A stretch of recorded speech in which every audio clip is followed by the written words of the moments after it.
Digital রূপান্তরে বড় সাফল্য পেয়েছে বাংলাদেশ। দ্রুত গতিতে বাড়ছে ইন্টারনেটের ব্যবহার। গড় ইন্টারনেট ব্যবহারের পরিমাণ দাঁড়িয়েছে প্রায় ৮,০০০ জিবিপিএস, যা ৪-৫ বছর আগেও ছিল ২,০০০ জিবিপিএস এর নিচে। তবে চাহিদা বাড়লেও ব্যান্ডউইথের দাম এবং নিরবিচ্ছিন্ন ইন্টারনেট প্রাপ্তি নিয়ে মানুষের নালিশের শেষ নেই। ব্যান্ডউইথে স্বয়ংসম্পূর্ণ না হয়ে এখনও প্রতিবেশী দেশ ভারত থেকে আমদানি করে মেটানো হয় চাহিদার ৫০%। বাকিটা সরকারি পর্যায় থেকে যোগান দেওয়া হয় সাবমেরিন কেবল প্রক্রিয়ায়। সাবমেরিন কেবলে বিনিয়োগ করছে দেশের ৩ বেসরকারি প্রতিষ্ঠান, যারা যৌথ কনসোর্টিয়াম গঠন করে ইন্টারনেট সরবরাহ করবে। আর সক্ষমতা প্রায় ৫০,০০০ জিবিপিএস, বিনিয়োগ প্রায় ২,০০০ কোটি টাকা। বেসরকারি সাবমেরিন কেবল কোম্পানিগুলোকে প্রযুক্তিগত এবং সরঞ্জাম সরবরাহ করবে বিশ্বখ্যাত নোকিয়া। এ নিয়ে সন্ধ্যায় সংশ্লিষ্ট প্রতিষ্ঠানগুলো চুক্তি সই করেছে, যা দেশের ইতিহাসে নতুন মাইল ফলক। বিনিয়োগকারীরা বলছেন, নোকিয়া সম্পৃক্ত হতে সাবমেরিন কেবলগুলো উচ্চমানের নিরাপত্তার নিশ্চয়তা পেল। সাইবার সিকিউরিটির দিক থেকে এটা পয়েন্ট টু পয়েন্ট একটা কেবল হচ্ছে, বাংলাদেশ থেকে সিঙ্গাপুরের point to point cable connectivity হচ্ছে।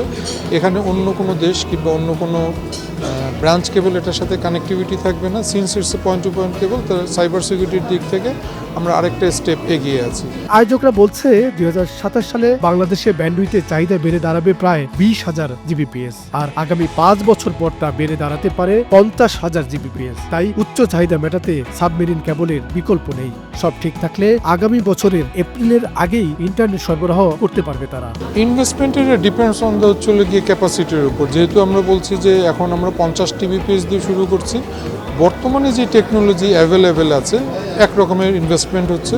টেকনোলজি যখন চেঞ্জ হচ্ছে, এই কেবলের উপর থেকেই দেখা যায় যে এই 50 TBPS might be a convert to 80 TBPS কিংবা 100 টিবিপিএস। অনুষ্ঠানে যোগ দেন ইউরোপীয় ইউনিয়নের রাষ্ট্রদূত মাইকেল মিলার। তিনি বলেন, বিগত বছরগুলোতে বাংলাদেশের ডিজিটাল গল্পে উল্লেখযোগ্য অগ্রগতি করেছে। তিনি মনে করেন, বেসরকারি সাবমেরিন বাংলাদেশকে ব্যান্ডউইথে সক্ষমতা বাড়াবে, নিরাপদ করবে প্রযুক্তি খাতে।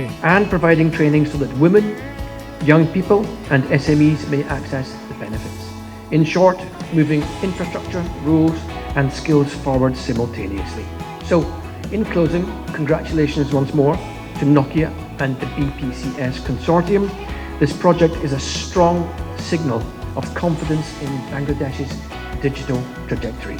সাবমেরিন কেবল স্থাপনে প্রায় ৬০০ কোটি টাকা বিনিয়োগ করেছে কোম্পানিগুলো। নোকিয়া যুক্ত হতে কম বিদ্যুৎ খরচে সরঞ্জাম ব্যবহার করা যাবে।